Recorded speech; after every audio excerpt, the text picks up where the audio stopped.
ආයුබෝවන් දයාබර දුවේ පුතේ අද අපි ගුරුගෙදර වැඩසටහන යටතේ මෙම පාඩමෙන් ඉගෙන ගන්නට යන්නේ ශ්‍රී ලංකා ගිණුම් කරන ප්‍රමිතාංක 7ට අනුව මුදල් ප්‍රවාහ ප්‍රකාශනයක් හදන ආකාරයේ පිළිබඳ හැදෑරීමටයි. මෙතෙන්දී අපි මීට පෙර ඔය දුවදරුවෝ සීමිත සමාගමක මූල්‍ය ප්‍රකාශන යටතේ නිපුණතාංක 12.4.2 කියන නිපුණතාවයට අදාළ ශ්‍රී ලංකා ගිණුම් කරන ප්‍රමිතාංක 7ට අදාළව මුදල් ප්‍රවාහ ප්‍රකාශනයක් පිළියෙල කරන ආකාරය ඉගෙන ගැනීම. ඒතර ওই දුවදරුවෝ හොඳට මතක තියාගන්න ඕන මේ පාඩම මේ උසස් පෙළ විභාගයේදී හැමදාම දෙවෙනි ප්‍රශ්න පත්‍රයේදී ලකුණු 20ක් ලැබෙන ප්‍රශ්නයක්. ඒකම මේ ලකුණු 20න් අපිට අපේ ප්‍රමිතියේ නිර්දේශ වලට අනුව අපි මේක පිළියෙල කරොත් අපිට පහසුවෙන් ලකුණු 6ක් ළඟා කරගන්න පුළුවන් පිළිතුරු ගැන සැලකිලිමකින් තොරව. ඒකම මතක තියාගන්න ඕන මෙතෙන්දී අපිට මේක පළවෙනි ප්‍රශ්න පත්‍රයේදීත් මේක සම්බන්ධයෙන් අපිට ලකුණු ලැබෙන නිසා හැම දරුවෙක්ම මේ ගැන වැඩි අවධානයක් යොමු කරලා මේ පාඩම ගැන මේ කාල පරිච්ඡේදය තුලදී වැඩි උනන්දුවෙන් වැඩේ කරගෙන යයි කියලා මම බලාපොරොත්තු වෙනවා. එතකොට එතෙන්දී අපිට මේ පාඩම ගැන ඔයාලා හරියට අවධානය යොමු කළොත් මේ පාඩම ඔයාලා හරියට අධ්‍යයනය කළොත් මෙන්න මේ ඉගෙනුම් ඵල අපිට ලබා ගන්න පුළුවන්.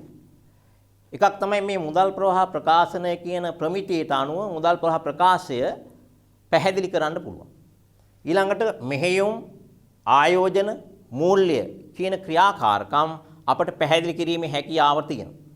ඊළඟට තමයි මේ ප්‍රමිතියට අනුව මුදල් ප්‍රවාහ ප්‍රකාශයක් පිළියෙල කිරීමේ හැකියාව ওই දරුවන්ට ලැබෙනවා. ඊළඟට අපි බලමු මේ තිරේ දැන් දිස් වෙනවා මේ පාඩමට අදාළ සංකල්ප සිතියම. මේ සංකල්ප සිතියමේ ওই දරුව මේ වෙනකොට ඉගෙනගෙන තියෙන මූල්‍ය ප්‍රකාශන වල අපි පදනම් දෙකක් යටතේ මූල්‍ය ප්‍රකාශන ඉගෙන ගන්නවා. එකක් තමයි උපචිත පදනම, අනිත් එක තමයි මූල්‍ය පදනම. දැන් මේ වෙනකොට උපචිත පදනම යටතේ ඉගෙන ගන්න මේ මූල්‍ය ප්‍රකාශන තුන ඔයාලා ඉගෙනගෙන තියෙනවා. එකක් තමයි ලාභ හෝ අලාභ හා වෙනත් විශ්චීර්ණ ආදායම් ප්‍රකාශනය, මූල්‍ය තත්ත්ව ප්‍රකාශනය, හිමිකම් වෙනස් වීම ප්‍රකාශනය. ඒක සීමිත සමාගම් අභ්‍යාසය යටතේ ওই දුවදරුවෝ දැනට හදාarලා තියෙනවා. දැන් අද අපි ඉගෙන ගන්න යන්නේ මේ මූල්‍ය පදනම යටතේ සීමිත සමාගමක මූල්‍ය ප්‍රකාශන තුල පිළියෙල කරන එකම මූල්‍ය ප්‍රකාශනය ඉගෙන ගැනීම සඳහා. ඒතර මේ තිරේ දිස් වෙන ආකාරයට ওই දරුවන්ට පේන මේකට අදාළ නිර්වචනයන් තුනක් ගැන අපි කතා කරනවා. එකක් තමයි මුදල්, අනිත් එක තමයි මුදල් හා සමාන දෑ, අනිත් එක තමයි මුදල් ප්‍රවාහයන්. ඒක මේ ප්‍රමිතිය කියනවා අපිට මේ මුදල් ප්‍රවාහ ප්‍රකාශනය හදන්න පුළුවන් ක්‍රම දෙකක්. එකක් තමයි ඍජු ක්‍රමය, අනිත් එක තමයි වක්‍ර ක්‍රමය. එතකොට මේ ප්‍රමිතියේ කියලා තියෙන ආකාරයට මේ ප්‍රමිතිය මගින් මුදල් ප්‍රවාහ ප්‍රකාශයක් කියන්නේ මොකක්ද කියන එක අපිට පැහැදිලි කරනවා.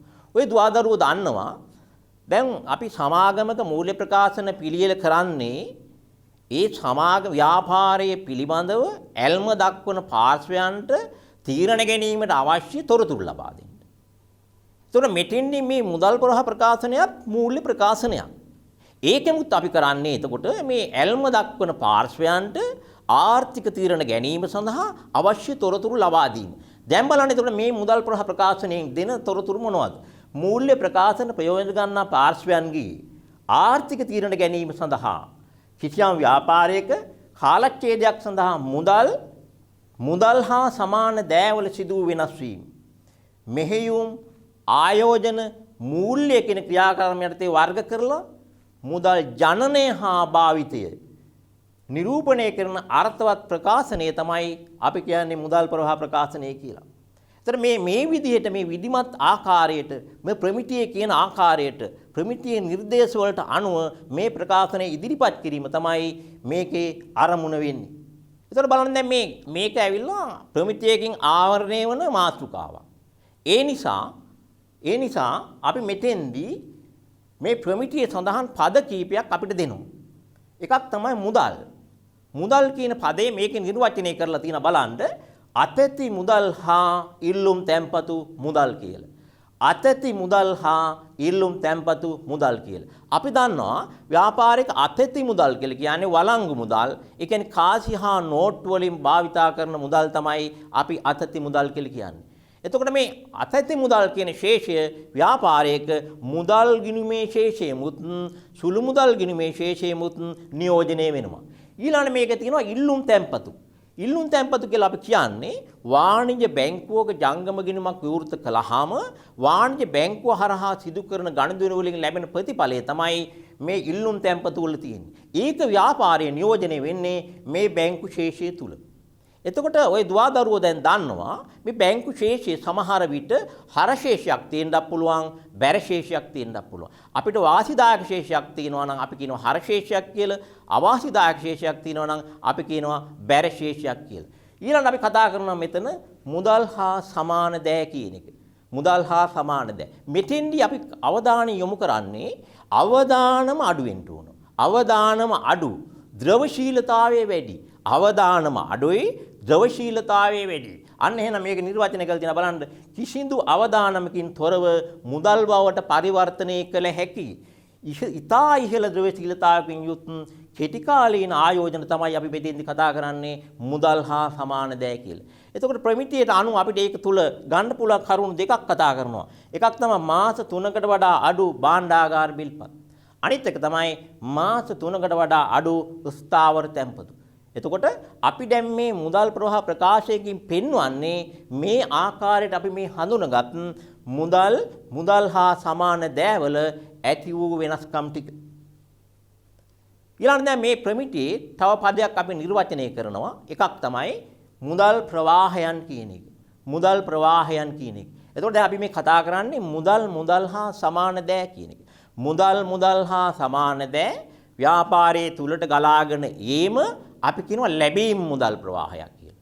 එතකොට මුදල් ලැබෙනවා ව්‍යාපාරයේ තියෙන මුදල් හා සමාන දෑ අගේ වැඩි වෙනවා.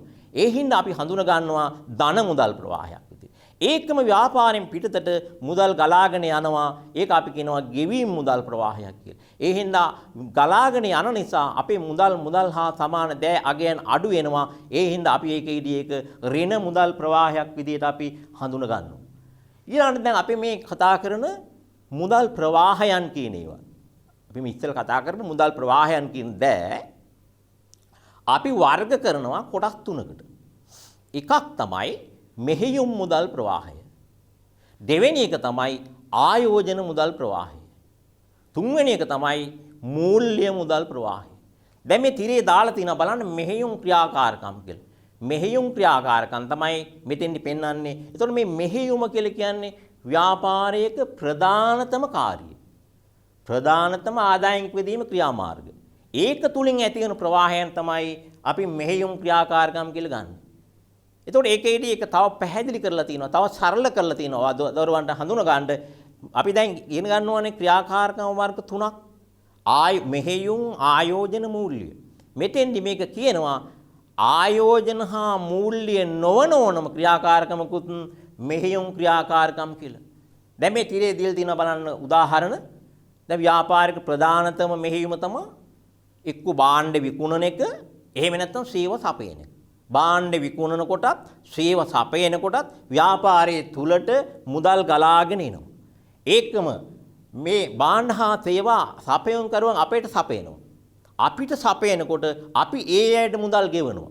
එතකොට ව්‍යාපාරයෙන් පිටතට මුදල් ගලාගෙන යනවා. එතකොට ඍණ මුදල් ප්‍රවාහයක් ඇති වෙනවා. භාණ්ඩ හා සේවා විකුණනකොට මුදල් එනවා ධන මුදල් ප්‍රවාහයක්. භාණ්ඩ හා සේවා මිලට ගන්නකොට මුදල් යනවා ඍණ මුදල් ප්‍රවාහයක්. ඊළඟ බලන්න දරුවෝ මෙතන තියෙනවා අපි දැන් ව්‍යාපාරයක් කරගෙන යනකොට සේවකයන්ට අපි වැටුප් හා වෙනත් දීමනා ගෙවනවා.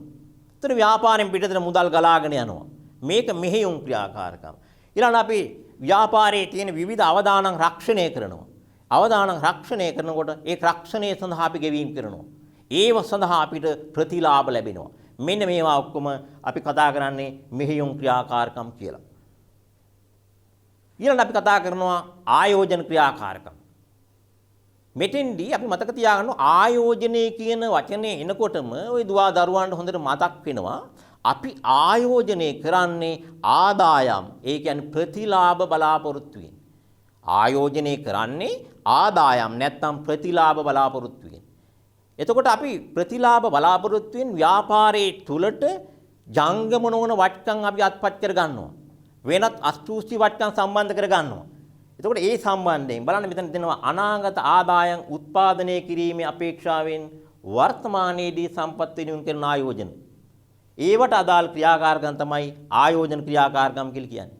එතන මේ ආයෝජන ක්‍රියාකාරකම් තුලින් වෙන්නේ මොකද්ද? ව්‍යාපාරයේ අභිවෘද්ධියක්, දියුණුවක්, සංවර්ධනයක්. ඒ සඳහා අපි මුදල් ගෙවනවා, වටකම් අත් කර ගන්නකොට. එතකොට අපි ව්‍යාපාරයෙන් පිටතට මුදල් යනවා. ඊළඟ ඒව නැවත විකුණනවා අපි. එතකොට ඒකෙන් අපි ව්‍යාපාරයට මුදල් එනවා. දැන් බලන්න මෙතන තව උදාහරණ දීලා තියෙනවා එකේ. දේපල පිරියත හා උපකරණ අස්පෘශ්‍ය වටකම් හා වෙනත් දිගුකාලීන වටකම් අත්කර ගැනීමට හෝ ඉදි කිරීමට ගෙවන මුදල් සමහර ඒවා අපි වටකම් මිලට ගන්නවා සමහර ඒවා අපි ඉදි කරනවා ගොඩ නගනවා ඒකයි මෙතන තියෙන්නේ මේ ඉදි කිරීමට ගෙවන මුදල් කියලා ඊළඟට දීලා තියෙන බලන්න දේපල පිරියත හා උපකරණ හා වෙනත් වටකම් අපි විකුණනකොට අපිට මුදල් ලැබෙනවා ව්‍යාපාරයේ තුලට මුදල් ගලාගෙන එනවා ඊළඟට වෙනත් ව්‍යාපාරවල අපි ආයෝජනය කරනවා. බද්ධ ව්‍යාපාර සමාගම් වල ආයෝජනය කරනවා. වෙන සමාගම් වල කොටස් හා ණය කර ගන්නවා. එතකොට අපිට මුදල් යනවා ව්‍යාපාරයෙන් පිටතට. ඒවා අපි විකුණුවොත් ඒ වගේ ව්‍යාපාරයට මුදල් ගලාගෙන එනවා. ඊළඟ බලන්න මෙතන බාහිර පාර්ශ්ව වලට ව්‍යාපාරේ ණය දෙනවා. එතකොට අපි ව්‍යාපාරයෙන් පිටතට මුදල් ගලාගෙන යනවා. ඒ ණය අය කර ගන්නකොට අපිට ව්‍යාපාරයට නැවත මුදල් එනවා. ඒකම අපි බලන්න මෙතෙන්දී දැන් මේ අපි මෙතන කතා කරන්නේ ආයෝජන ක්‍රියාකාරකම්. මම මුලින් සඳහන් කරපු ආකාරයට පැහැදිලි කළ ආකාරයට ආයෝජනය කරන්නේ අපි ප්‍රතිලාභ බලාගෙන. එහෙනම් අපිට ලැබෙන ප්‍රතිලාභ තුනක් තියෙනවා බලන්න මෙතන පොලී ලැබෙනවා. අපි ණය දුන්නොත් ස්ථාවර තැන්පතුවක් දැම්මොත් ඒ සඳහා අපිට පොලී ලැබෙනවා. ඊළඟට අපි වෙන සමාගම කොටස් අරගෙන තිබුණොත් ඒ සඳහා අපිට ලාභාංශ ලැබෙනවා. ඊළඟ අපේ අමතර ගොඩනැගිල්ලක් එහෙම තියෙනවා නම් එහෙම අපේ අමතර වටකම් තියෙනවා නම් අපි මේ වටකම් කුලියට දෙනවා වෙනත් බාහිර පාර්ශ්ව වලට. එහෙම කුලියට දුන්නම අපිට ඒකෙන් ප්‍රතිලාභ ලැබෙනවා. එතකොට දැන් බලන්න මෙතෙන්ද ආයෝජනය කරනවා, ඒවා විකුණනවා, ආයෝජනය කරනකොට මුදල් යනවා, විකුණනකොට මුදල් එනවා. ඒව තුලින් ලැබෙන ප්‍රතිලාභ මෙන්න මේ සියල්ලම තමයි අපි කතා කරන්නේ ආයෝජන ක්‍රියාකාරකම් කියලා. ඊළඟ බලන්න අපි ඊළඟට කතා කරන තුන්වෙනි ක්‍රියාකාරකම මොකද්ද? මූල්‍ය ක්‍රියාකාරකම්. එතන මූල්‍ය ක්‍රියාකාරකම් කියනකොටම ওই දරුවන්ට මතක් වෙන්න ඕන ව්‍යාපාරයක මූල්‍ය සම්පාදන මාර්ග. ව්‍යාපාරයකට මොන ක්‍රමවලින්ද මූල්‍ය සම්පාදන මාර්ග සෑදෙන්නේ? ඒක අපි නියෝජනය වෙන්නේ ප්‍රාග්ධනයෙන්. ප්‍රාග්ධනයේ කොටස් දෙකයි හිමිකම් ප්‍රාග්ධනයයි ණය ප්‍රාග්ධනයයි. ඒතර හිමිකම් ප්‍රාග්ධනයේ නියෝජනය වෙනවා අපේ ප්‍රකාශිත ප්‍රාග්ධනය හා සංචිත වලින්. ණය ප්‍රාග්ධනයේ නියෝජනය වෙනවා අපේ දිගු කාලීන නැත්නම් ජංගම නොවන වගකීම් වලින්. ජංගම නොවන වගකීම් වලින්. එතකොට මෙතෙන්දී අපි මේ කතා කරන්නේ මේ මූල්‍ය ක්‍රියාකාරකම් යටතේ ඒ කරුණු ටික. මෙතන බලන්න උදාහරණ දීලා තියෙනවා. කොටස් හෝ වෙනත් එවන ස්කන්ධ උපකරණ නිකුත්වෙන් ලැබෙන මුදල් හෝ එවැනි දෑ නිදහස් කිරීමට ගෙවන මුදල්. ඒ කියන්නේ අපි සාමාන්‍ය කොටස් නිකුත් කරනවා, වර්ණීය කොටස් නිකුත් කරනවා. එතකොට අපිට මුදල් ලැබෙනවා. ඒකම ඒ වර්ණීය කොටස් අපි නිදහස් කරනවා. අපි එතකොට මුදල් ගෙවනවා. ඊළඟට බලන්න මෙතන ණයකර හෝ වෙනත් දිගුකාලීන ණය ගැනීම වලින් ලද මුදල් හෝ වෙනත් ණය ආපසු ගෙවීම. ණය ගන්නවා අපි ව්‍යාපාරේ ණය ගන්නවා. ණය ගන්නකොට ව්‍යාපාරට මුදල් ලැබෙනවා. ඒ ණය හෝ ණය කර ආපසු ගෙවනකොට ව්‍යාපාරයෙන් පිටතන මුදල් යනවා. ඊළඟ මෙතෙන්දී දීලා තියෙනවා තව එකක් බලන්න කල්බදු ණය වාරික අපි ගෙවනවා. කල්බදු ණය වාරිකයේ තුල කරුණු දෙකක් තියෙනවා පුතේ. එකක් තමයි ණය කොටස. ණය හිමියට ගෙවන ණය කොටස. අනිත් එක තමයි මේ ණය සඳහා ගෙවන පොලිය. එතන මෙතෙන්දී අපි හරියට අවධානය යොමු කර ගන්න ඕන මේකේ ණය වාරිකයේ තුල තියෙන ණය කොටස ඇවිල්ලා මූල්‍ය ක්‍රියාකාරකමක්. ණය පොලිය ඇවිල්ලා අපි ඇතුළත් කරන්නේ මෙහෙයුම් ක්‍රියාකාරකමක් විදිහට. ඊළඟ බලන්න මෙතන යටින් ඊළඟ දීලා තියෙනවා කොටස් හිමියන්ට අපි ලාභාංශ ගෙවනවා වෙනත් දෙදා හැරීම් කරනවා. එතකොට අපි ව්‍යාපාරයෙන් පිටතට මුදල් ගලාගෙන යනවා. මේ සියලුම දේවල් අපි ඇතුළත් කරන්නේ මූල්‍ය ක්‍රියාකාරකම් යටතේ. ඊළඟ බලන්න දැන් අපි මෙතෙක් ඉගෙන ගත්ත මේ මුදල් ප්‍රවාහයන් අපි කොටස් තුනක් යටතේ ඉගෙන ගත්තා. එකක් තමයි මෙහෙයුම් ක්‍රියාකාරකම්, අනිත් එක ආයෝජන ක්‍රියාකාරකම්, අනිත් එක මූල්‍ය ක්‍රියාකාරකම්. මෙන්න මේ මෙහෙයුම් ආයෝජන මූල්‍ය කියන ක්‍රියාකාරකම් පහසුවෙන් වෙන් කරලා හඳුන ගන්නට වරදින් නැතුව වෙන් කරලා හඳුන ගැනීම සඳහා අපි පොඩි උපක්‍රමයක් භාවිතා කරනවා. මොකක්ද? අපේ ව්‍යාපාරයක මූල්‍ය තත්ත්ව ප්‍රකාශනයේ තියෙන මූල්‍ය තත්ත්ව ප්‍රකාශයේ තියෙන කරුණු අපි මේ සටහන තුල බලන්න කොටස් තුනකට බෙදලා දක්වලා තියෙනවා. ඒතර මේ සටහනේ දකුණු පැත්තේ තියෙනවා ජංගම නොවන වටකම්. වම් පැත්තේ තියෙනවා ප්‍රකාශිත ප්‍රාග්ධනයේ සංචිත ජංගම නොවන වගකීම්. පහළෙන් තියෙනවා ජංගම වගකීම් හා ජංගම වටකම්. එතකොට දැන් අපිට යම් පිටි මුදල් ප්‍රවාහයක් අපි දැක්කම අපි ඉස්සල්ලාම බලන්නේ මේ මුදල් ප්‍රවාහය ඇති වුණේ ව්‍යාපාරයේ තියෙන ජංගම නොවන වටකම් වැඩිවීමක් හෝ අඩුවීමක් තුලින්ද. ඒ විදිහට ජංගම නොවන වටකම් වල ආයෝජනය කරලා ලැබිච්ච ප්‍රතිලාභයක්ද අන්න අපිට තෝරගන්න ලේසි. එහෙමනම් අපි ඒක ඇතුළත් කරන්නේ කොහෙටද? ආයෝජන ක්‍රියාකාරකම් වලට. ඒකයි මේ ජංගම නොවන වටකම් වලට ඉහළින් අංක 1 යටතේ අපි පෙන්වලා තියෙන්නේ ආයෝජන ක්‍රියාකාරකම්.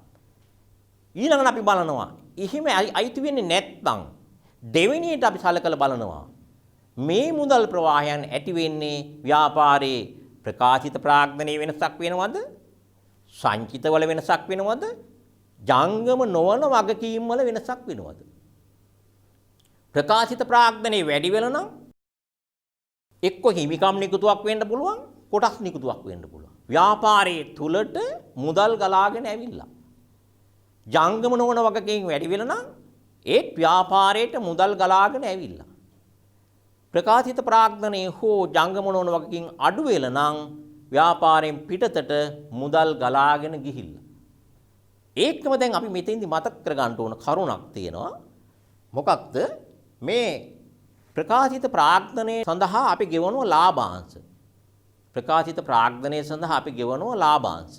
මේ ලාභාංශ ගෙවීම අයිති වෙන්නේ මූල්‍ය ක්‍රියාකාරකම් වලට. එතකොට දැන් අපි මේ කතා කරපු ප්‍රකාශිත ප්‍රාග්ධනයේ සංචිත හා ජංගම නොවන වගකීම් වල වැඩිවීමක් හෝ අඩුවීමක් හා ප්‍රකාශිත ප්‍රාග්ධනයේ සඳහා ගෙවන ලාභාංශ වලට අයිති නම් අපි ඒක ඇතුළත් කරන්නේ මූල්‍ය ක්‍රියාකාරකමක් විදිහට. එතකොට දැන් අවස්ථා දෙකක් අපි පසු කරලා ඉවරයි. ආයෝජන ක්‍රියාකාරකම් වලට වැටෙනවද කියලා බැලුවා නැහැ. ඊළඟට අපි දෙවෙනියට උත්සාහ කරනවා මූල්‍ය ක්‍රියාකාරකම් වලට වැටෙනවද කියලා බලන්න. ඒත් නැහැ. එහෙනම් අපිට තියෙන්නේ ඔක්කොම ක්‍රියාකාරකම් තුනයිනේ. එහෙනම් ඉතිරි වෙලා තියෙන්නේ මොකක්ද? මූල්‍ය මෙහෙයුම් ක්‍රියාකාරකම් විතරයි. ඉතිරි වෙලා තියෙන්නේ අපිට මෙහෙයුම් ක්‍රියාකාරකම් විතරයි. එහෙමනම් අපි ඉතිරි වෙන දත්ත ඒ කියන්නේ මූල්‍ය තත්ත්ව ප්‍රකාශය තුලින් හඳුන ගන්නවා නම් මොනවද? ජංගම වගකීම් හා ජංගම වටකම් වල වෙනස් වීම වලට අදාළ දත්ත අපි ඇතුළත් කරන්නේ මෙහෙයුම් ක්‍රියාකාරකම් යටතේ. පැහැදිලි? අපිට සරල උපක්‍රමේ මුලින්ම අපි බලන්නේ ආයෝජන ක්‍රියාකාරකම් වල ජංගම නොවන වටකම් වලට වැටෙනවද? එහෙනම් ආයෝජන ක්‍රියාකාරකම්. ඊළඟට අපි බලන්නේ ජංගම නොවන වගකීම් හා ප්‍රකාශිත ප්‍රාග්ධනයට අදාළද? මූල්‍ය ක්‍රියාකාරකම්. එහෙම නෙවෙයි නම් කෙලින්ම මෙහෙයුම් ක්‍රියාකාරකම්. ඒක අපි මූල්‍ය තත්වයෙන් හඳුනගන්නේ ජංගම වගකීම් හා ජංගම වටකම් වල ඇති වෙන වෙනස්කම් විදිහට. එතන මෙතෙන්දී අපි ජංගම වගකීම් හා ජංගම වටකම් ගැන කතා කරනකොට ඔය දුවදරුවෝ හොඳට මතක තියාගත්තු කරුණක් තියෙනවා. මොකද ජංගම වටකම් හා වගකීම් වල තියෙනවනේ මුදල් හා සමාන දෑ. මේවා අපි ඉගෙන ගන්න වෙනම මුදල් හා සමාන දෑ විදියටනේ. මේ වගේ ඇති වෙච්ච වෙනස්කම් නෙවෙයි අපි යන්නේ. එතකොට අර ක්‍රියාකාරකම් වලට සම්බන්ධ කරගන්නේ නැහැ. එතකොට මුදල් හා සමාන දෑ කියන කතන්ද. ඒවා හැර අනෙකුත් ඒවා ටික තමයි අපි මෙතෙන්දි ගන්න. එතකොට ජංගම වගකීම් හා ජංගම වටකම් වලදී මෙහෙයුම් ක්‍රියාකාරකම් විදිහට. ඊළඟට දැන් මේ ප්‍රමිතියේ අපිට සඳහන් කරනවා, නිර්දේශ කරනවා, මඟ පෙන්වනවා මුදල් ප්‍රවාහ ප්‍රකාශයක් හදන්න පුළුවන් ක්‍රම දෙකක් පිළිබඳව. එකක් තමයි ඍජු ක්‍රමය, අනිත් එක තමයි වක්‍ර ක්‍රමය. එතකොට දැන් බලන්න මෙතෙන්දී අපි තව මතක තියාගන්න ඕන වැදගත් කරුණක් තියෙනවා. මේ මුදල් ප්‍රවාහයන් අපි ඉගෙන ගන්නවානේ වර්ග තුනකින්. මෙහෙයුම්, ආයෝජන, මූල්‍ය කියලා. හැබැයි මේ ඍජු හා වක්‍ර කියන දෙකටම අපිට හදන්න පුළුවන් වෙන්නේ මෙහෙයුම් මුදල් ප්‍රවාහය පමණයි. හොඳට මතක් කරගන්න ඍජු හා වක්‍ර කියන ක්‍රම දෙකටම හදන්න පුළුවන් මෙහෙයුම් මුදල් ප්‍රවාහය විතරයි. ඒ කියන්නේ එහෙමනම් ආයෝජන හා මූල්‍ය කියන මුදල් ප්‍රවාහ හදන්න පුළුවන් වෙන්නේ අපිට ළමයි ඍජු ක්‍රමයට පමණයි. එතකොට එහෙනම් මේ ඍජු හා වක්‍ර කියන දෙක තීරණය වෙන්නේ මොකක් අනුවද?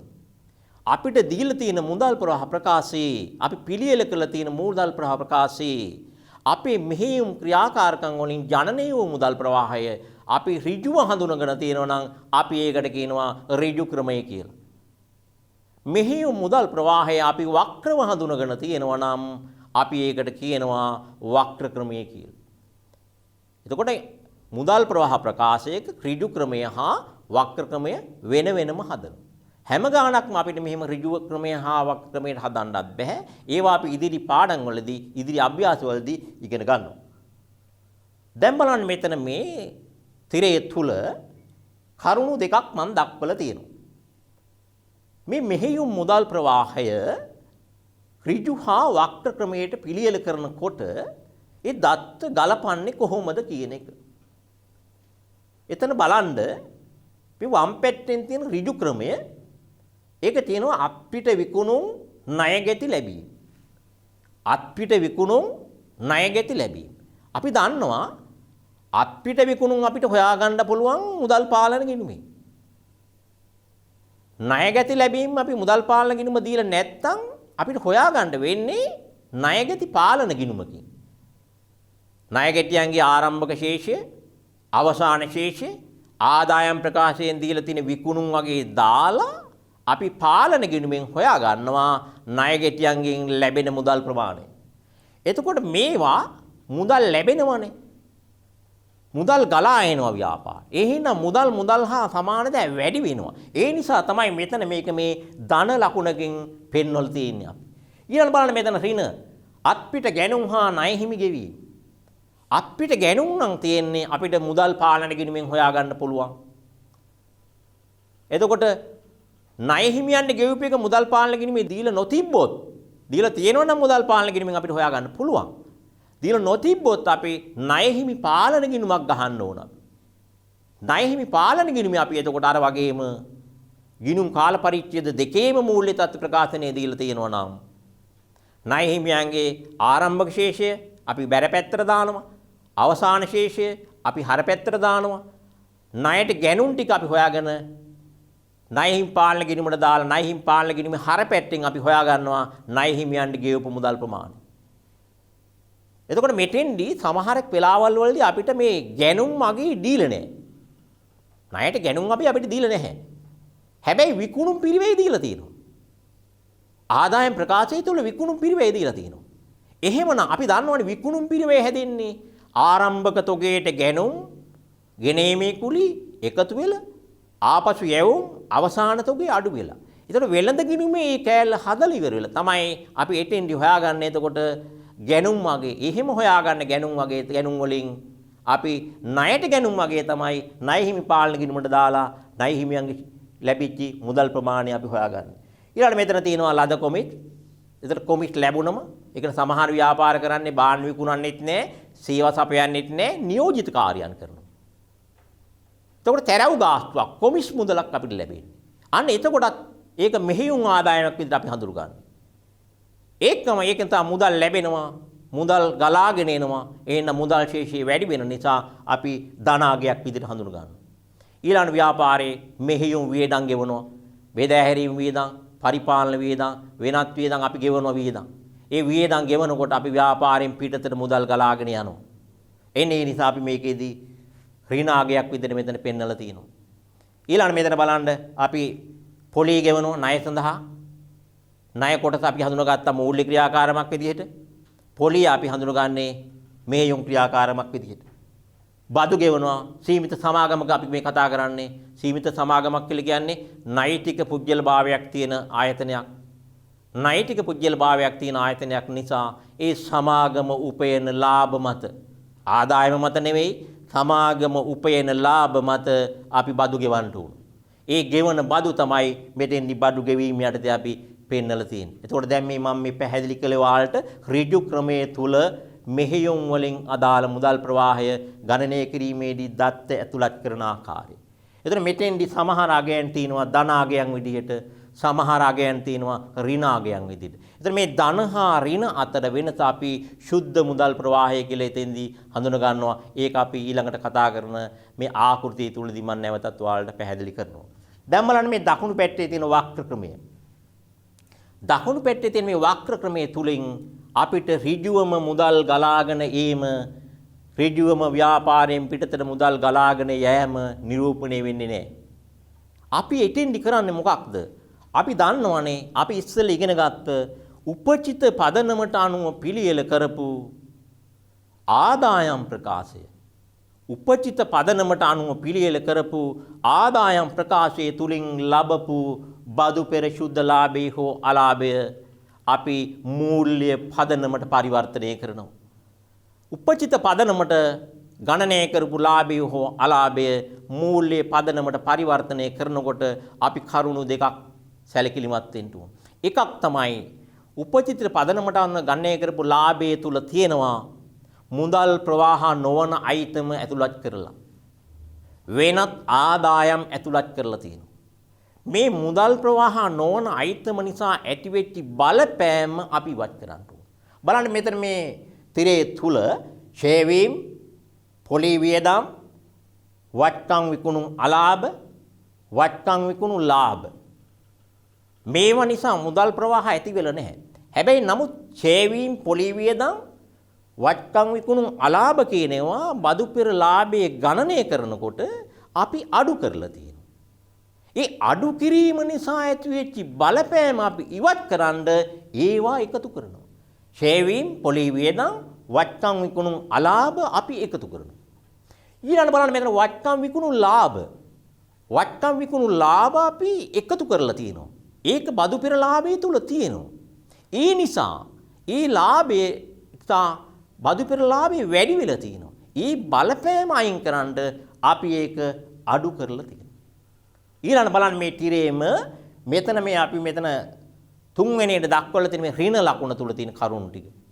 ලද පොලේ, ලද කුලේ, ලද ලාභාංශ. ලද පොලේ, ලද කුලේ, ලද ලාභාංශ.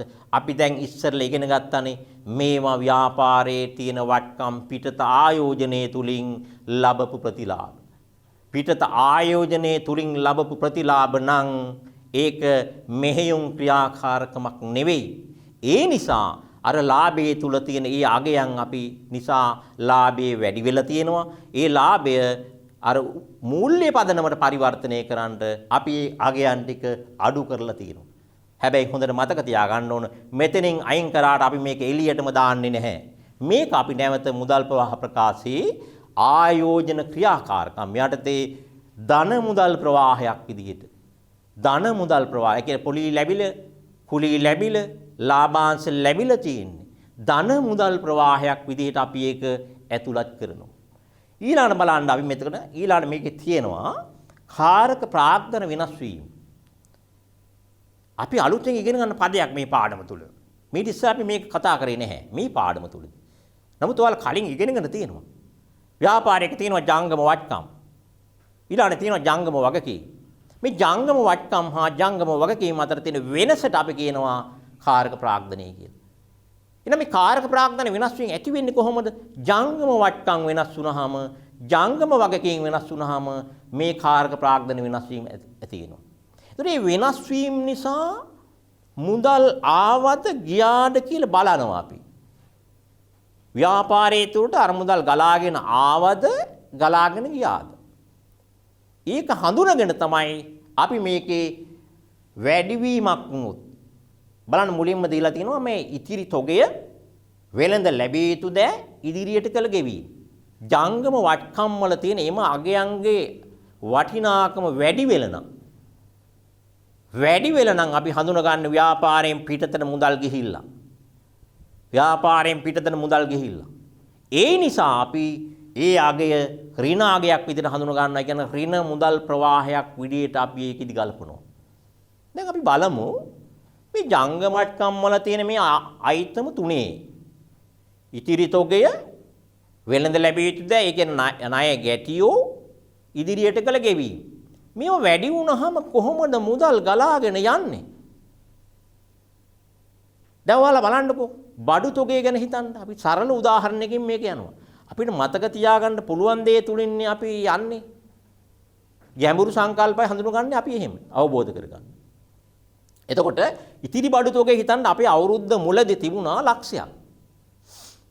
අවුරුද්ද මුලදී ඉතිරි බඩු තොගයේ ලක්ෂයක් තියෙනවා. අවුරුද්ද අගදී ඒ අගය 1,50,000 දක්වා වැඩි වෙලා. එතකොට බඩු තොග අපි මුදලට නම් අරගෙන තියෙන්නේ මොකද්ද වෙන්නේ? අර බඩු තොග ලක්ෂයේ තිබ්බ එක 1,50,000 වෙනකොට 50,000ක අගයක් ව්‍යාපාරයෙන් පිටතට මුදල් ගලාගෙන ගිහිල්ලා. එහෙනම් ඔය ක්‍රමය මේ දත්ත තුනටම ඒකාකාරව බලපානවා. ඉතිරි තොගය වෙළඳ ලැබිය යුතු දෑ ඉදිරියට ගෙල ගෙවීම වැඩි වුණොත් මුදල් ගලාගෙන ගිහිල්ලා. එහෙනම් ඒවා අඩු වුණාම මුදල් ගලාගෙන ඇවිල්ලා ඒකත් අපි තවදුරටත් පැහැදිලි කරගමු කොහොමද බලන්න වෙළඳ ලැබිය යුතු දෑ වෙළඳ ලැබිය යුතු දෑ වලට හිතන්නකෝ අපිට අවුරුද්ද මුල තිබුණා රුපියල් 30,000ක ශේෂයක්. එතකොට අවුරුද්ද අග වෙනකොට මේ 30,000ක ශේෂය 10,000 දක්වා අඩු වෙලා. මේ 10,000 දක්වා අඩු වෙන්නේ ණය ගෙටියන්ගෙන් මුදල් ලැබිලා.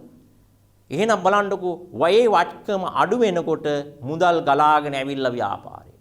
දැන් ඔයාලට පැහැදිලි ආය වර්ධින්නේ නැහැ ජංගම වටකම් තුල තියෙන ඉතිරි බඩු තොගය වෙළඳ ලැබිය යුතු දෑ ඉදිරියට කළ ගෙවීම අගයන් වැඩි වෙලා නම් ව්‍යාපාරයෙන් පිටතට මුදල් ගිහිල්ලා ඒ ඉඳ ඍණ මුදල් ප්‍රවාහයක් විදිහට හඳුනගෙන අපි ඍණ අගයක් විදිහට මෙතෙන්දී ගලපනවා.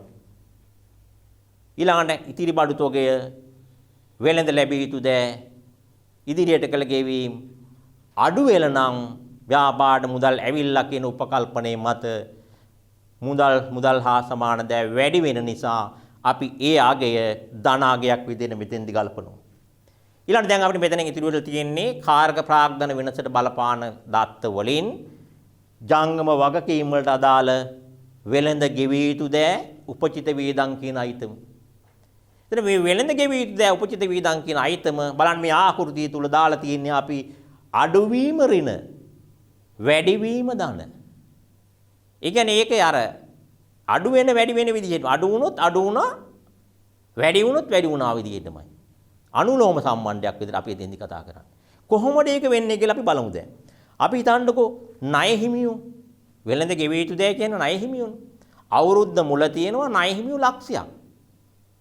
අවුරුද්ද අග වෙනකොට මේ ණය හිමියන්ගේ අගය 60,000ක් දක්වා අඩු වෙලා. මේ 60,000 දක්වා අඩු වෙලා තියෙන්නේ ණය හිමියන්ට මුදල් ගෙවීම නිසා.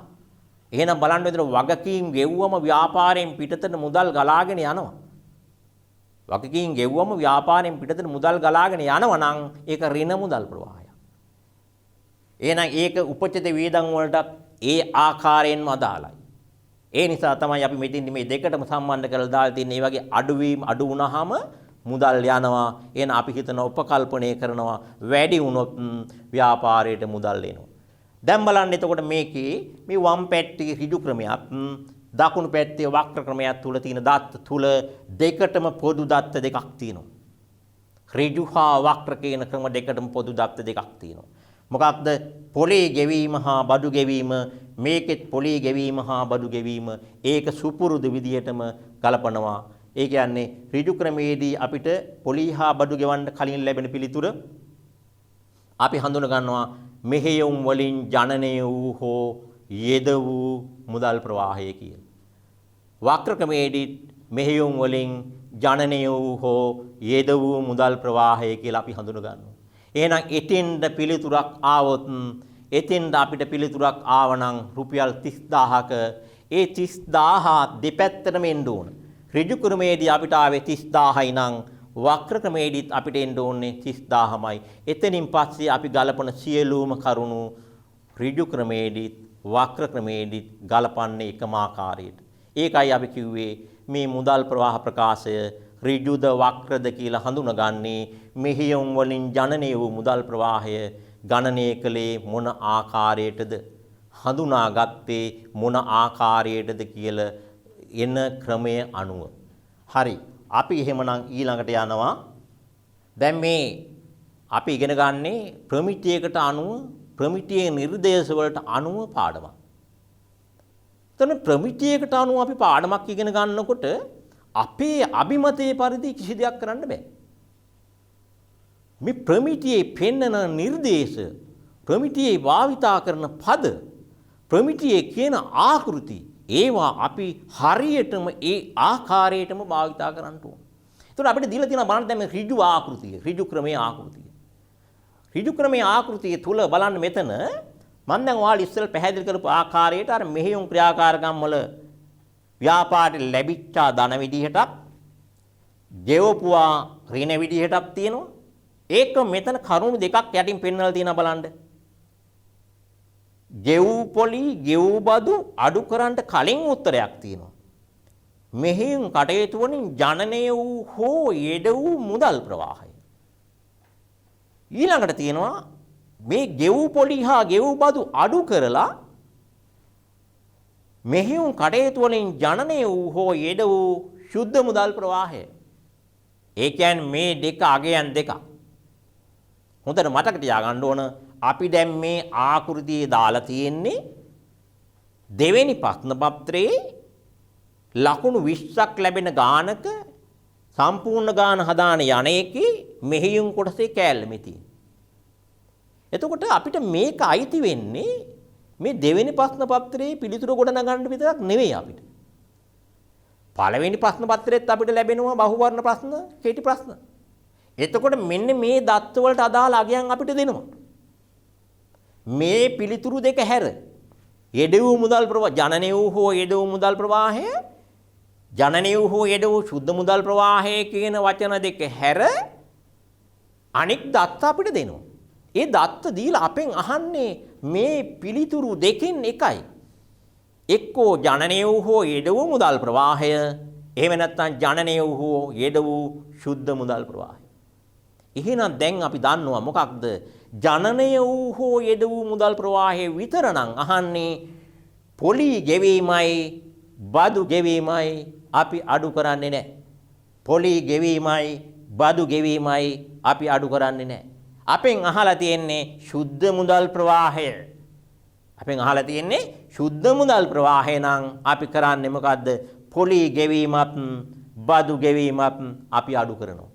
එහෙනම් මේ පොඩි වචන දෙකක් වුණාට මේ වචන දෙක තුලින් ලැබෙන පිළිතුර විනාශ වෙනවා. ඒ ලැබෙන පිළිතුරට අනුව ඔය දුවා දරුවන්ට ලැබෙන ලකුණ වෙනස් වෙනවා. එහෙනම් මේ ගැන අපි වැඩියෙන් අවධානය යොමු කරන්න ඕන.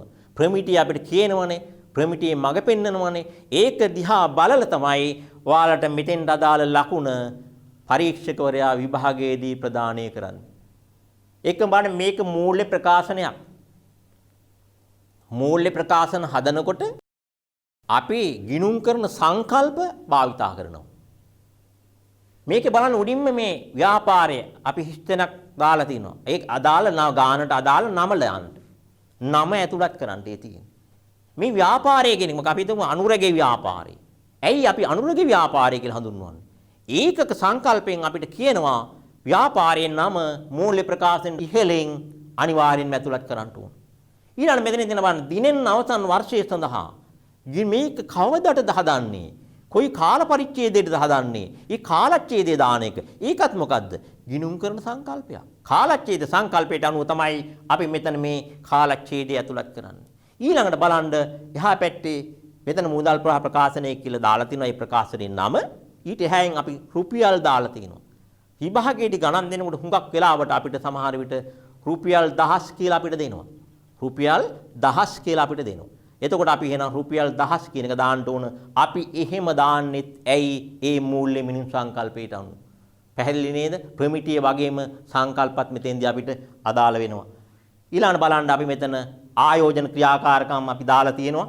ආයෝජන ක්‍රියාකාරකම් පෙන්වලා තියෙනවා මෙතන. ඒකෙත් අර ඉස්සෙල්ලා අපි ඉගෙන ගත්ත ආකාරයටම ආයෝජන ක්‍රියාකාරකම් වලින් මුදල් ලැබෙන නම් ධනාගයක් විදිහට ආයෝජන ක්‍රියාකාරකම් වලින් මුදල් ගිහිල්ලා නම් ඍණාගයක් විදිහටත් අරගෙන අවසානයේ ලැබෙන පිළිතුර ශුද්ධ මුදල් ප්‍රවාහය කියලා අපි හඳුනගෙන තිනවා. එතෙන්දී ලැබෙන පිළිතුර ධන අගයක් වුණොත් අපි කියන්නේ ජනනය වූ ශුද්ධ මුදල් ප්‍රවාහය කියලා. ලැබෙන පිළිතුර ඍණාගයක් වුණොත් අපි කියන්නේ යෙද වූ ශුද්ධ මුදල් ප්‍රවාහය කියලා. ඊළඟට බලන්න අපි දාලා තියෙනවා මෙතන මූල්‍ය ක්‍රියාකාරකම් ටික. මූල්‍ය ක්‍රියාකාරකම් වලත් අර වගේමයි අවසානයේදී ධන හා ඍණ අතර ප්‍රතිඵලය. ධන හා ඍණ අතර ප්‍රතිඵලය මෙතනින් නම් කරලා තියෙනවා ජනනය වූ හෝ යෙද වූ ශුද්ධ මුදල් ප්‍රවාහය කියලා. එහෙනම් ලැබෙන අගය ධන නම් ජනනය වූ කියලා කියනවා. ලැබෙන අගය ඍණ නම් යෙද වූ කියලා අපි කියනවා. එතකොට බලන්න අපි දැන් මෙතෙන්දී ඉගෙන ගත්ත මේ මුදල් ප්‍රවාහ ප්‍රකාශයේ එකම දිගට අඛණ්ඩව ගලාගෙන යන ආකෘතියක් දරුවෝ. නමුත් අපිට මේ තිරේ මත එක දිගට ඒ ආකෘතිය සම්පූර්ණයෙන්ම පෙළගස්සන්න බෑ. ඒ නිසා ඔය දරුවන්ට තේරුම් ගන්න පහසු වෙන විදිහට තමයි මම මේ ක්‍රියාකාරකම් තුන වෙන වෙනම පෙන්වන්නේ. එතකොට මෙතෙන්දී උඩින්ම අපි ගත්තා මෙහෙයුම් ක්‍රියාකාරකම් වලින් ජනනය වූ හෝ යෙද වූ ශුද්ධ මුදල් ප්‍රවාහය. ඊළඟ දෙවෙනුවට අපි ගත්තා ආයෝජන ක්‍රියාකාරකම් වලින් යෙද වූ හෝ ජනන වූ ශුද්ධ මුදල් ප්‍රවාහය. ඊළඟ අපි ගත්තා මූල්‍ය ක්‍රියාකාරකම් වලින් යෙද වූ හෝ ජනනය වූ ශුද්ධ මුදල් ප්‍රවාහය. මෙන්න මේ තුනේ එකතුව සමහර ඒවා ධන සමහර ඒවා ඍණ. මේ ධන ඍණ ගැළපිලා එන අවසාන පිළිතුර අපි මෙතෙන්දි හඳුන ගන්නවා. එතකොට ශුද්ධ මුදල් ජනනය වීම හෝ යෙදවීම. ලැබුණේ පිළිතුර ධන නම් ශුද්ධ මුදල් ජනනය වීමක්. ලැබුණේ පිළිතුර ඍණ නම් ශුද්ධ මුදල් යෙදවීමක්. අපි එහෙම තමයි මෙතෙන්දි භාවිතා කරන්නේ. ඊළඟට දැන් අපිට දෙනවනේ මේ අභ්‍යාසයක් කරනකොට මුදල් පාලන ගිණුමක් දුන්නොත් මුදල් පාලන ගිණුමේ ආරම්භක ශේෂය දෙනවා. එහෙම නැත්නම් අපිට මූල්‍ය තත්ත්ව ප්‍රකාශ දෙකක් දුන්නොත් අවුරුද්දේ මුල දුන්න මූල්‍ය තත්ත්ව ප්‍රකාශයේ ආරම්භක ශේෂය අපි මෙතෙන්ට දානවා. ඒක තමයි මෙතන පෙළලා තියෙන්නේ. හැබැයි ඉතින්දිත් අපි මතක තියාගන්න ඕන මුදල් ශේෂයේ විතරක් තිබුණත් අපි මුදල් ශේෂය කියලා ලියන්නේ නැහැ. අපි ලියන්න ඕන මොකද්ද? ආරම්භක මුදල් හා සමාන දෑ. මුදල් විතරක් නෙවෙයි මුදල් හා සමාන දෑ දාන්න ඕන.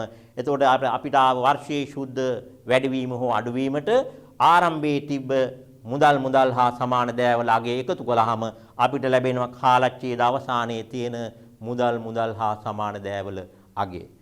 අපි බලමු. අපි දැන් මේ දක්වා ඉගෙනගත්ත කරුණු වල න්‍යායාත්මක කරුණු ප්‍රායෝගිකව අභ්‍යාසයකින් මේ ඔයාලට අවබෝධ වුණාද කියලා බලන්න යන්න. බලන්න මේක තුල දීලා තියෙනවා මුදල් හා සමාන දෑ වලට අයිති දත්ත කීපයක් හා අයිති නොවන දත්ත කීපයක්.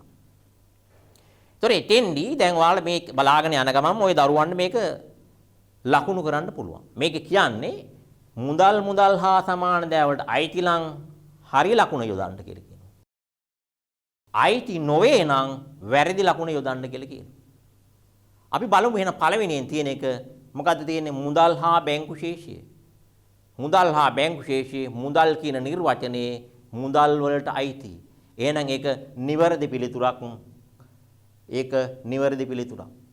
බලන්න දෙවෙනියට තියෙනවා සුළු මුදල් ශේෂය. මේකත් මුදල් කියන නිර්වචනයට අයිති. එහෙනම් ඒකත් නිවැරදි පිළිතුරක්. ඊළඟ බලන්න තුන්වෙනියට තියෙන දප්තය ස්ථාවර තැන්පතු වසර දෙකකින් කල්පිරෙන. එහෙනම් වසර දෙකකින් කල්පිරෙනවා නම් මේක ආයෝජන ක්‍රියාකාරකමක් නේ. ඒ හින්දා මේක මුදල් හා සමාන දෑ වලට අයිති වෙන්නේ නැහැ. ඒක එන වැරදි පිළිතුරක්. ඊළඟට බලන්න හතරවෙනියට තියෙන ස්ථාවර තැන්පතු මාස 3කින් කල්පිරෙන. එහෙනම් අවදානම අඩුයි, ද්‍රවශීලතාවය වැඩි, මුදල් හා සමාන දෑ වලට අයිති. ඒකත් නිවැරදි පිළිතුරක්. ඊළඟට තියෙනවා අවසාන එක බලන්න භාණ්ඩාගාර බිල්පත්. ඒකත් මාස 3කින් කල්පිරෙනේවා. එහෙනම් මේකත් මුදල් හා සමාන දෑ වලට අයිති. එහෙනම් ඒකත් නිවැරදි පිළිතුරක්. එතන මෙතන තිබිලා මේ දත්ත පහෙන් දත්ත 4ක් නිවැරදි පිළිතුරු. දැන් ওই දරුවන්ට පුළුවන් මුදල් හා සමාන දෑ පැහැදිලිව වෙන් කරලා හඳුන ගන්නට. අපි බලමු ඊළඟට. දැන් එහෙනම් අපි මේ ඍජු ක්‍රමයට අනුව මුදල් ප්‍රකාශයක් හදන අභ්‍යාසයක් විසඳන්න යන්නේ. එතකොට මේකේ දීලා තියෙනවා බලන්න සීමිත භූවනික සමාගම 2020 3.31 අවසන් වර්ෂයට අදාළ මුදල් පාලන ගිණුමක් මන් දීලා තියෙන්නේ. හේතුව මේ දැන් අපි මේ හදන අභ්‍යාසයේ සරල අභ්‍යාසයක්. ওই දරුවෝ දැන් මේවයි න්‍යායාත්මක කරුණු ටික ඉගෙන ගත්තා. සරල අභ්‍යාසයකින් පටන්ගෙන අපි සංකීර්ණ අභ්‍යාස දක්වා යන්නේ. එතන මුලින්ම අපි හදාරන්නේ මේ සරල අභ්‍යාසයක්. මේකේ එක ගැළපෙල්ලක් දීලා තිනවා බලන්න. බැංකු ණය සඳහා වාර්ෂික පොලි ප්‍රතිශතය 10%යි කියලා. අපෙන් ඉල්ලන්නේ මුදල් ප්‍රවාහ ප්‍රකාශනයේ ආකෘතියට අනුව මුදල් ප්‍රවාහ ප්‍රකාශනයක් හදන්න කියන එක. දැන් බලන්න මෙතන මේ මුදල් පාලන ගිණුම දීලා තියෙන්නේ. මේ මුදල් පාලන ගිණුමේ බලන්න ආරම්භක ශේෂයක් තියෙනවා 300ක්. අවසාන ශේෂයක් තියෙනවා 350ක්. අපි මේ දත්ත දෙක අපිට ඕන වෙන්නේ අවසානයේදී. එහෙනම් මේ අපි ඉස්සෙල්ලම ගමු එහෙනම් මේකේ වම් පැත්ත දැන් මේ පාඩම යන ගමන් දැන් ඔයාලා මේ අභ්‍යාසයේ ඔයාලා ප්‍රායෝගිකව කරන්න ඕන. එහෙනම් ඔයාලා රූල් ඇඳ ගන්න ඕන අර විදිහටම වටිනාකම් තීරු දෙකක් ඕන.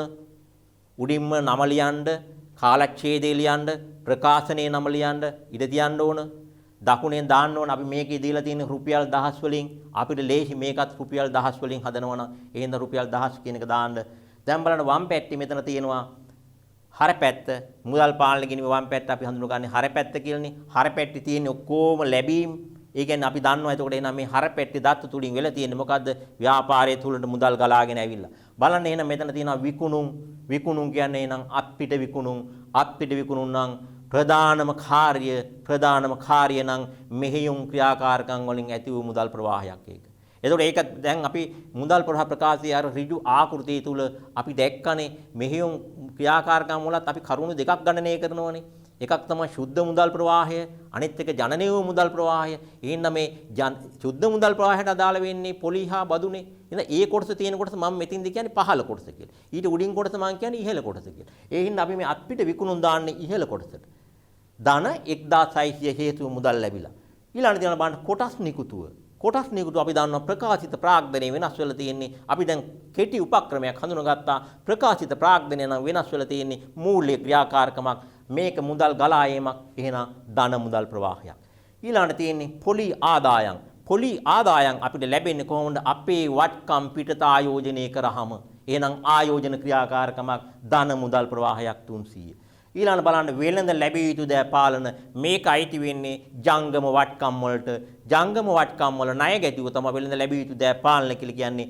ජංගම වටකම් වල නම් වෙනස් වෙන මේක මෙහෙයුම් ක්‍රියාකාරකමක්. එහෙනම් ණය ගැටියන්ගේ මුදල් ලැබිලා ධන මුදල් ප්‍රවාහයක්. ඊළඟ බලන්න බැංකු ණය 500ක් කරන් තියෙනවා. ඒතර බැංකු ණය වැටි වෙන්නේ ජංගම නොවන වගකීම්. අපි දන්නවා ජංගම නොවන වගකීම් නම් අයිති වෙන්නේ මොකටද? මූල්‍ය ක්‍රියාකාරකමක් මුදල් ලැබිලා එහෙනම් ධන මුදල් ප්‍රවාහයක්. ඊළඟ බලන්න ලී බඩු විකුණුම් 2000යි. ලී බඩු වැටෙන්නේ මොකටද? ජංගම නොවන වටකම්. ජංගම නොවන වටකම් විකුණලා තියෙන්නේ. විකුණන මුදල් ලැබිලා ආයෝජන ක්‍රියාකාරකම් වලින් මුදල් ලැබීමක් ධන මුදල් ප්‍රවාහයක් විදිහට අපි දානවා. ඊළඟට බලන්න පෙරපැත්තේ තියෙනවා වෙළඳ ගෙවිය යුතු දෑ පාලන. ඒ කියන්නේ ණය හිමියන්ට අපි මුදල් ගෙවලා. ණය හිමියන්ට මුදල් ණය හිමියෝ ජංගම වගකීම් නම් අපි දන්නවා ජංගම වගකීම් වල ඇති වෙන වෙනස්කම් ගන්නේ මෙහෙයුම් ක්‍රියාකාරකම් මුදල් ගිහිල්ලා නිසා අපි ඍණ මුදල් ප්‍රවාහයක් විදිහට ගන්නවා. ඊළඟ බලන්න විදුලිය ගෙවලා තියෙනවා 30ක්. මෙහෙයුම් වේදමක් ඍණ මුදල් ප්‍රවාහයක්. ගැනුම් මෙහෙයුම් වේදමක් ඍණ මුදල් ප්‍රවාහයක් 500. බැංකු ණය වාරික 150යි. එතකොට දැන් මේකේ මුලින්ම ගැළපෙල්ලක් දුන්නා. බැංකු ණය පොලිය වර්ෂයකට 10%යි. මෙතන බැංකු ණය අරන් තිනවා 500ක්. ඒ කියන්නේ 5 ලක්ෂයක්. 5 ලක්ෂයට 10%යි කියලා කියන්නේ 50000යි පොලිය. එතකොට මේ බැංකු ණය වාරිකයේ තුල කරුණු දෙකක් තියෙනවා. එකක් තමයි බැංකු ණය අගය හා පොලි අගය. පොලි අගේ 50 නම් ණය අගේ 100යි. ඒ නිසා අපි මේක කෑලි දෙකකට කඩලා කොටස් දෙකකට කඩලා ණය කොටස 100 දානවා අපි මූල්‍ය ක්‍රියාකාරකම් වල. ඒ කියන්නේ වාරිකේ ගෙවනකොට මුදල් ගිහිල්ලා ඍණ මුදල් ප්‍රවාහයක් 50 දානවා අර සුද්ධ මුදල් ප්‍රවාහය ගණනය කරන කොටසේදී මෙහෙයුම් ක්‍රියාකාරකම් වල පහළ කොටසේදී ගෙවූ පොලි විදියට 50. ඊළඟ මෙතන තියෙනවා ශ්‍රේයක වැඩුප් ගෙවල එක වේදමක්. එහෙනම් මෙහෙයුම් ක්‍රියාකාරකමක් ඍණාගයක්. ගොඩනැගිලි අරගෙන අපේ ව්‍යාපාරයෙන් පිටතන මුදල් ගිහිල්ලා ගොඩනැගිලි වැටෙන්නේ ජංගම නොවන වටකම්. ජංගම නොවන වටකම් නම් ආයෝජන ක්‍රියාකාරකම. ඊළඟට තියෙනවා ලාභාංශ. ලාභාංශ ගෙවලා තියෙන්නේ ලාභාංශ ගෙවන්නේ ප්‍රකාශිත ප්‍රාග්ධනයට. ප්‍රකාශිත ප්‍රාග්ධනේ නම් වෙනස් වෙලා තියෙන්නේ අපි දන්නවා මූල්‍ය ක්‍රියාකාරකමක්. එහෙනම් ඒකත් ඍණ මුදල් ප්‍රවාහයක් මූල්‍ය ක්‍රියාකාරකම් වල. ස්ථාවර තැන්පතු අපි ආරම්භ කරලා තියෙන්නේ. ඒක වැටෙන්නේ මේකේ කාලය අපිට දීලා නැහැ. කාලය අපිට දීලා නැතිකොට අපි කරන උපකල්පනයේ තමයි මේක ජංගම නොවන වටකම් වලට වැටෙන ස්ථාවර තැන්පතුවක්. එහෙනම් මේකත් ඇවිල්ලා ආයෝජන ක්‍රියාකාරකමක් මුදල් ගිහිල්ලා තියෙනවා. ඒ හින්දා ඍණ මුදල් ප්‍රවාහයක්. ඊළඟ බලන්න මෝටර රථ, ඒ කියන්නේ මෝටර රථ අපි මිලට අරගෙන මේක වැටෙන්නේ ජංගම නොවන වටකම් වලට. ජංගම නොවන වටකම් වල නම් වෙනස තියෙන්නේ අපි හඳුනගන්නේ ආයෝජන ක්‍රියාකාරකම. ඊළඟට අපිට තියෙනවා මෙතන බලන්න ආදායම් බදු. ආදායම් බදු ගෙවලා තියෙනවා. මුදල් ගිහිල්ලා තියෙන්නේ ඒකයි. ආදායම් බදු ගෙවුවා නම් අපි ගන්නවා මෙහෙයුම් ක්‍රියාකාරකම් වල අර සුද්ධ මුදල් ප්‍රවාහය ගණනය කිරීමේදී තමයි අපි මේක ඇතුළත් කරන්නේ. දැන් අපිට තියෙනවා මේකේ ආරම්භක ශේෂය සහ අවසාන ශේෂය. අපි බලමු දැන් ඔයාලා ගොඩනංගපු පිළිතුර තුල මේ දත්ත කොහොමද අන්තර්ගත වෙලා තියෙන්නේ කියලා.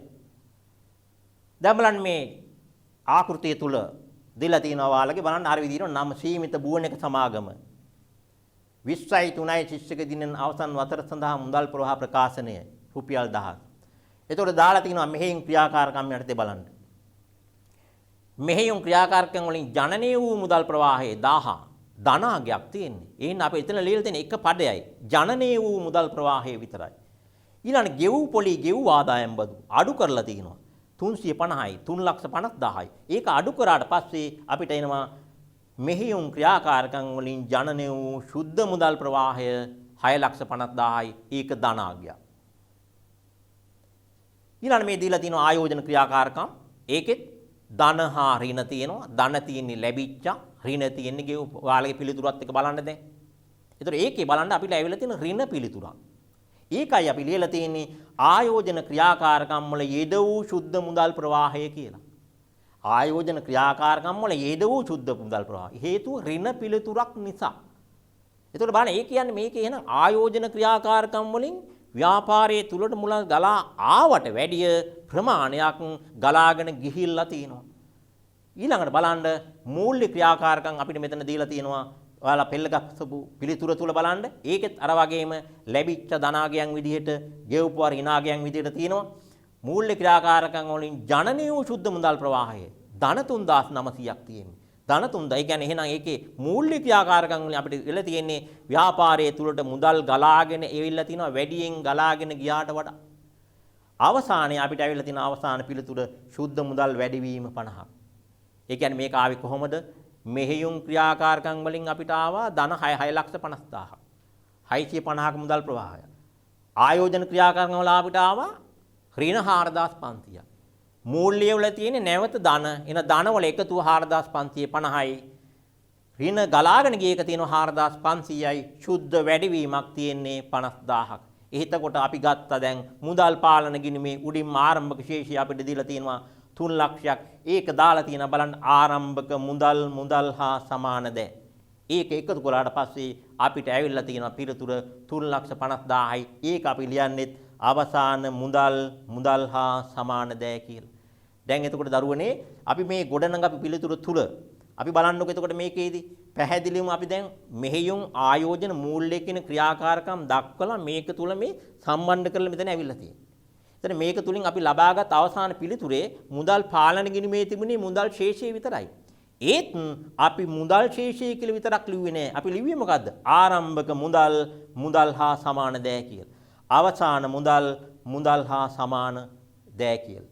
එහෙමනම් දරුවනේ අද අපි මේ වැඩසටහන තුලින් මුදල් ප්‍රවාහ ප්‍රකාශයක් පිළියෙල කරන ආකාරයේ ඍජු ක්‍රමයේ අභ්‍යාසයකුත් සමග ඉගෙන ගත්තා. ඒකම මේ මුදල් ප්‍රවාහ ප්‍රකාශයේ ප්‍රමිතියට අනුව පිළියෙල කරන නිසා ප්‍රමිතියේ මඟ පෙන්වීම වලට අනුව අපි මේක තුල තියෙන නිර්වචන හඳුනගත්තා. මුදල් හා සමාන දෑ මුදල් ප්‍රවාහයන්.